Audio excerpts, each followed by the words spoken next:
آج ہم بات کرنے والے ہیں پری پارٹیشن ہسٹری کی۔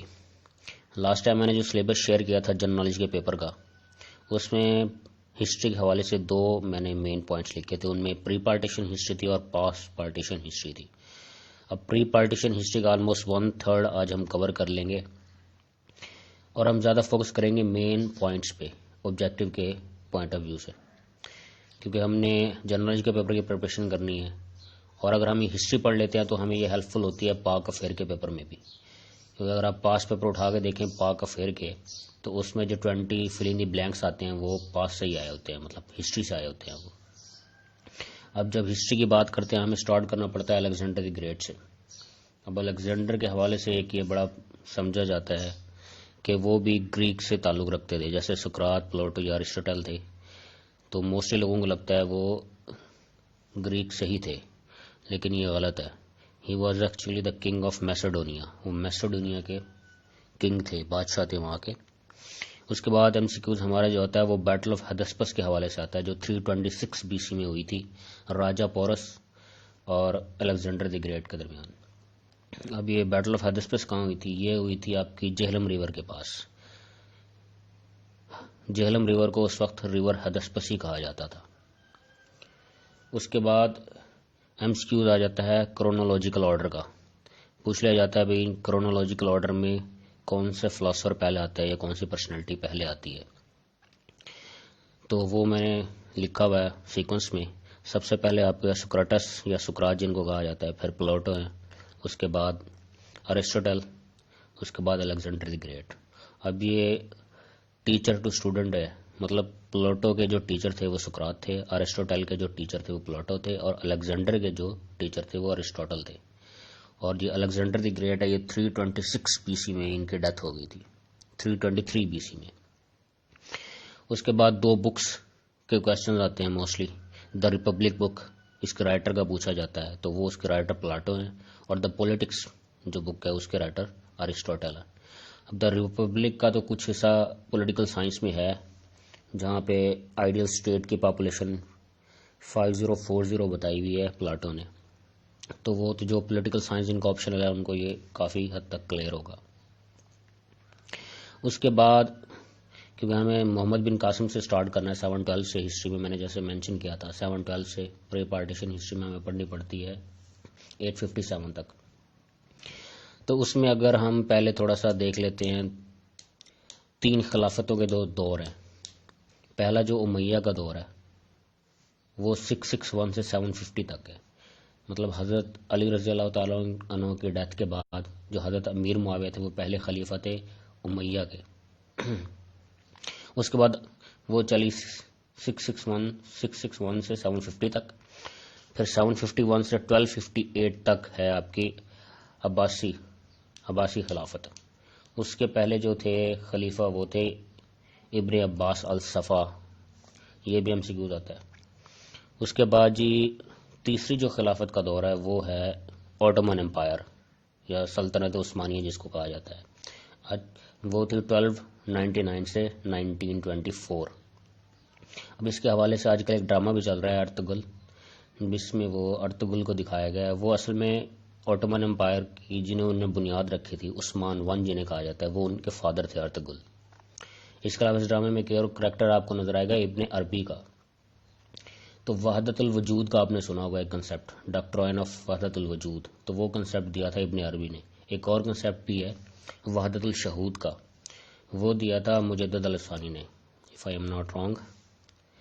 اس کے بعد امیہ کے دور میں 661 سے 750 جو امیہ کا دور ہے، 4 جو سپہ سالار ہیں جنہوں نے فتوحات کی، انویژنز کی دنیا بھر میں، وہ کافی پاپولر ہیں 4 نام۔ سب سے پہلے تو آپ محمد بن قاسم ہیں جنہوں نے سب کانٹیننٹ میں کافی انویژن کی ہے، فتوحات کی سب کانٹیننٹ میں۔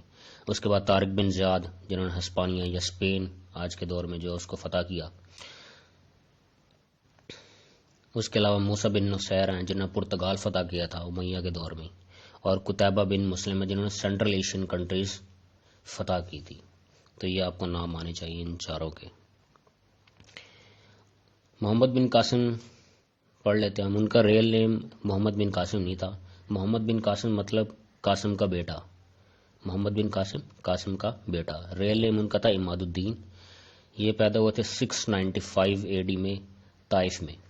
اور یہ ٹرائب، کیونکہ اس وقت ٹرائب ہوتا تھا، ٹرائب کا کنسیپٹ تھا، تو یہ ٹرائب ان کا تھا بنو ثقیفہ. اور ان کے فادر کا نام تھا قاسم بن یوسف. محمد بن قاسم کی شادی ہوئی تھی زیبا نامی خاتون سے. وہ اصل میں بیٹی تھی حجاج بن یوسف کی. اس وقت خلیفہ جو تھے وہ تھے ولید بن عبد المالک. تو یہ اس ولید بن عبد المالک کے خلافت میں حجاج بن یوسف عراق کے گورنر تھے. محمد بن قاسم سب کانٹیننٹ کیسے ہے؟ یہاں پہ جو سیلون کے بادشاہ تھے اس وقت، سیلون کہا جاتا تھا سری لنکا کو اس وقت، انہوں نے تحائف بھیجے تھے امیہ کے خلیفہ کو اس وقت شپ کے ذریعے. تو وہ راستے میں راجہ دہر کے جو لٹیرے تھے انہوں نے انہیں لوٹ لیا اور ان کو یرغمال بھی بنا لیا. پھر کسی طرح سے خاتون وہ خط لکھنے میں کامیاب ہوگی جو کہ حجاج بن یوسف تک پہنچا. پھر حجاج بن یوسف نے محمد بن قاسم کو یہاں پر بھیجا. محمد بن قاسم پھر کس راستے سے یہاں پہ انٹر ہوئے تھے؟ وہ مکران سے، مطلب خیبر پاس سے ہوتے ہوئے انٹر ہوئے. موسٹلی انویژن یہاں سے جتنے بھی آئے انویڈر وہ خیبر پاس سے انٹر ہوئے. وہ خیبر پاس سے انٹر ہو کے پھر مکران سے پھر پنجگور سے پھر دیبل جس کو کراچی کہا جاتا ہے آج کل، پھر وہاں سے نیرون کوٹ، حیدرآباد سے آخری پڑاؤ جو تھا ان کا تھا ملتان، جسے قاسم فورٹ کے نام سے آج بھی ملتان میں فورٹ موجود ہے. یہاں سے پھر خلافت چینج ہو گئی تھی. پیچھے ولید بن عبد المالک چینج ہو گئے تھے. ولید بن عبد المالک کے بعد آگے تھے سلمان بن عبد المالک. پھر انہوں نے 715 میں واپس بلا لیا تھا محمد بن قاسم کو. اس وقت جو یہاں پہ کیپٹل تھا دیبل کا وہ تھا ارور کے نام سے یہاں کیپٹل تھا، جو کہ آج کل روہڑی کے نام سے جانا جاتا ہے یا روہری کہا جاتا ہے جو سکھر کے قریب ہے. اب راجہ دہر کے فادر کے بارے میں بھی MCQ آ سکتا ہے. ان کے فادر تھے راجہ چچ نامے کے بارے میں آپ نے سنا ہوگا. تو چچ نامہ کے بارے میں بھی آتا ہے. اوریجنلی کس لینگویج میں لکھا گیا تھا؟ وہ سندھی لینگویج میں لکھا گیا تھا. اسی لیے کہا جاتا ہے پاکستان کی اولڈ جو ریجنل لینگویج ہے وہ سندھی ہے. چچ نامہ سندھی میں لکھا گیا تھا. اور راجہ چچ نے آلموسٹ 39 ایئرز حکومت کی تھی یہاں پہ. اس کے بعد جب آگے یہاں پہ انویژن ہو گئی، محمد بن قاسم آ گئے یہاں پہ، راجہ دہر کو ہرا دیا گیا. اس کے بعد جو راجہ دہر خود جو تھے وہ ہندو تھے اور جو ان کی زیادہ رعایا تھی وہ بدھسٹ ریلیجن سے تعلق رکھتی تھی. تو جب محمد بن قاسم یہاں پہ آ گئے تو اسلام آ گیا سمجھو یہاں پہ. اس کے بعد پھر انہیں کہا گیا پروٹیکٹڈ پیپل، مطلب ہندوؤں اور پلس بدھسٹ جو ملا کے ان کو ذمی اردو میں بولتے تھے یا پھر ان کو پروٹیکٹڈ پیپل بولا جاتا تھا. ان کو پھر پروٹیکشن پرووائڈ کی گئی، ان کو کچھ نہیں کہا گیا، ان کو رہنے دیا گیا یہاں پہ. محمد بن قاسم پھر چلے گئے 712 میں واپس. سلمان بن عبد المالک چینج ہو گئے، مطلب سلمان بن عبد المالک آ گئے، ولید بن عبد المالک چینج ہو گیا. سلمان بن عبد المالک نے پھر نوٹ کیا کہ ان لوگوں کی پاپولیرٹی بڑھتی جا رہی ہے، جو 4 سپہ سالار تھے ان کے. پھر وہ باری باری ان کو قتل کروا دیا گیا سلمان بن عبد المالک کے دور میں. تو آلموسٹ 20 ایئرز کی ٹوٹل انہوں نے ایج پائی تھی محمد بن قاسم نے. اس کے بعد ہم بات کرتے ہیں محمود غزنوی کی. محمود غزنوی غزنی کے رہنے والے تھے، وہیں پیدا ہوئے اور بریڈ بھی وہیں پہ ہیں وہ. محمود غزنوی 971 سے 1030 ان کا ٹینیور ہے ٹوٹل. اور 971 میں یہ پیدا ہوئے تھے غزنی میں. ان کے فادر کا نام تھا سبکتگین اور ان کے فادر سبکتگین تھے سلیف البتگین کے. محمد بن قاسم کے 17 حملے پاپولر آپ لوگوں نے سنے ہوں گے. ابھی محمد بن قاسم کیونکہ غزنی میں اس وقت اسماعیلی کنگ تھا، اسماعیلیوں کی حکومت تھی، تو 998 میں محمود غزنوی نے اس کنگ کو ہرایا اور امیر آف غزنی بن گئے. 998 سے وہ 1002 مطلب 998 سے 1002 تک وہ امیر آف غزنی رہے. اس کے بعد وہ 1002 سے 1030 تک سلطان آف غزنی بھی رہے ہیں. پہلا اٹیک ان کا جو تھا وہ تھا ٹیکسلا پر. ٹیکسلا اس وقت ٹکشا شیلا کے نام سے جانا جاتا تھا. یہاں کے جو ٹیکسلا کے اس وقت رولر تھے وہ راجہ جے پال تھے. تو تقریباً 1000 میں پہلا اٹیک کیا تھا محمود اب غزنوی نے اور ٹیکسلا کو فتح کیا تھا. جب دیکھا راجہ جے پال نے کہ محمود اب غزنوی کی فورسز آ گئی ہیں تو ان کے جیتنے کے کوئی امکانات نہیں ہے، تو پھر اس نے سوسائڈ کر لیا تھا، خودکشی کر لی تھی راجہ جے پال نے۔ اس کے بعد ان کا بیٹا تھا راجہ جے پال کا ایک، اس کا نام تھا اننت پال۔ 1001 میں اس نے بھی مزاحمت کرنے کی کوشش کی تھی، غزنوی کی، اپنے فادر کا بدلہ لینے کے لیے، لیکن وہ بھی ہار گیا تھا اور مارا گیا تھا۔ اس کے بعد 1026، یہ کافی مین پوائنٹ ہے، اکثر پوچھا بھی جاتا ہے کہ سومناتھ کا مندر کب گرایا گیا تھا اور یہ اٹیک کون سا تھا محمود غزنوی کا۔